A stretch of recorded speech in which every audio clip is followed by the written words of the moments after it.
Direto para o Rio de Janeiro, Carlos Andreasa de volta para participar da nossa cobertura especial. Mais cedo ele já falou aqui na Jovem Pan, antes do primeiro voto, antes do resultado do primeiro voto. Diga, Carlos Andreasa, boa tarde. Boa tarde, minha gente. Saudar o Dr. Rolo, né? Novidade na composição. Parabenizar pela belíssima exposição. Eu estou acompanhando a cobertura. Fui solidário a vocês, não parei nem para almoçar. Estou ouvindo tudo. Parabéns. O desembargador Gebran Neto desenhou, né? Que voto, que coisa espetacular. E aí, eu até fiz a brincadeira, né? Que o Gebran, mais do que o novo Moro, é o verdadeiro Moro. Ninguém esperava por isso, hein, Thiago Berraz? Quer fazer alguma pergunta para o Dr. Rolo? Ele está aqui ouvindo.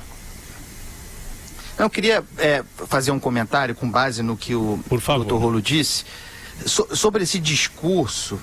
E ele foi perfeito na crítica, na desconstrução, nesse discurso que eu considero estúpido, segundo o qual seria melhor o Lula vencer nas urnas. Como se, e é exatamente isso que se faz, mais uma vez um péssimo cálculo político, que é o rebaixamento da ideia de justiça, como se um processo judicial que coloca na mesa o réu e um juiz fosse uma disputa eleitoral, ou seja, como se réu e juiz fossem adversários. É isso que se diz, que se sugere quando se vende esse discurso de que é melhor enfrentar o Lula na urna. Sim, é melhor enfrentar o Lula nas urnas se ele for inocente, se a justiça o inocentar. Uma vez condenado, o melhor para o Brasil é que o Lula não dispute a eleição. Ou nós não temos mais instituições nesse país? Então, queria, mais do que fazer uma pergunta, parabenizar o doutor Rolo por evidenciar a barbárie que é os adversários políticos, inclusive ex-presidente Fernando Henrique, essa turma do PSDB, fazendo o discurso, que é uma deturpação, o discurso que é exatamente aquele dos sonhos do petismo. Parabéns, doutor Rolo. Obrigado, Carlos. E é isso mesmo, é um desserviço, e eu repito também, como você fez, eu repito o nome dessas pessoas, FHC e o prefeito Dória. Quer dizer, pessoas que ocupam e ocuparam posições tão relevantes não têm o direito de fazer ou prestar esse desserviço, quer dizer, lutar contra o cumprimento da norma, né? Quer dizer, não, deixa ele ir para a eleição. Não deixa não. A lei da ficha limpa existe para deixar concorrer quem é ficha limpa. Quem não é ficha limpa não pode concorrer. Então não tem essa desculpa, não. Eu quero ganhar na urna. Não, vai ganhar na urna se puder. Se não puder, infelizmente ele não participa e vai ganhar ou não em outras circunstâncias. Ô Andreasa, é bom dizer que o presidente da Câmara, Rodrigo Maia, falou a mesma coisa, assim como o ministro da Fazenda, Henrique Meirelles. Pois é, isso demonstra, Thiago Berraz, vocês vejam, não são figuras quaisquer. Demonstra, em primeiro lugar, uma inocência, e eu estou sendo generoso, uma inocência política sobre a ideia do processo político extraordinária, né?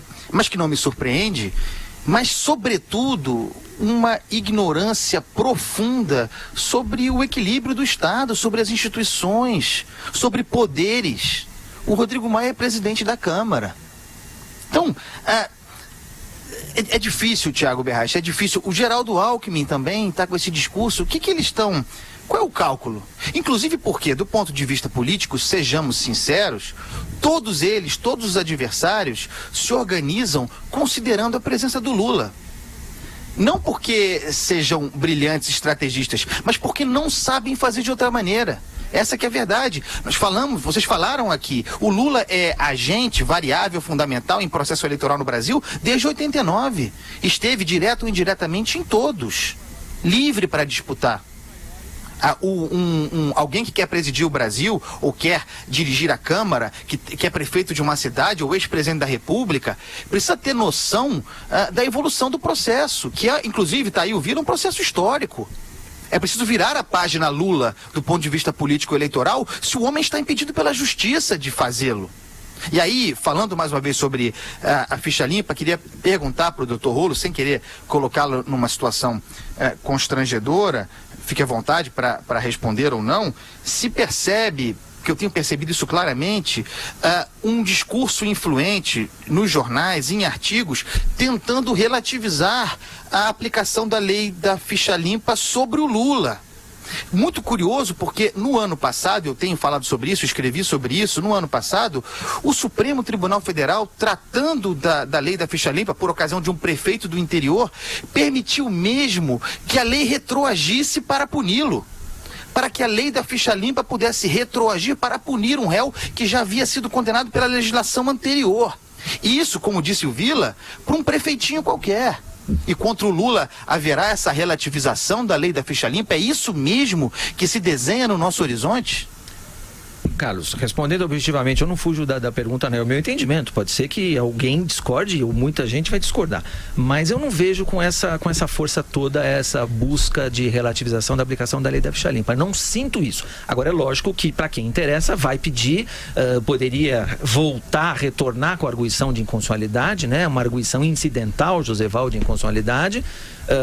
Mas é só uma alegação. Mas eu não vejo resultado prático nisso, não vejo com essa ênfase que, ainda bem, pelo menos a minha percepção é essa. A tendência é aplicar a lei e acabou, como você lembrou. Quer dizer, você vai aplicar para um prefeito de uma cidade menor com retroatividade, né? O sujeito já tinha cumprido a pena. Isso é um dos motivos da alegação de inconstitucionalidade. O sujeito cumpriu a pena com a lei anterior, ele não deve mais nada para a justiça. Aí vem a lei da ficha limpa, a retroage aumenta de 3 para 8. Foi exatamente o que aconteceu, e bem lembrado, Carlos. E aí para o Lula não serve. E aí a gente já falou aqui hoje, o Lula foi quem sancionou a lei. Então, se ele sancionou, professor Vila, sancionar é concordar. Se ele concordou, então a lei tem que ser aplicada para ele e para todo mundo, né?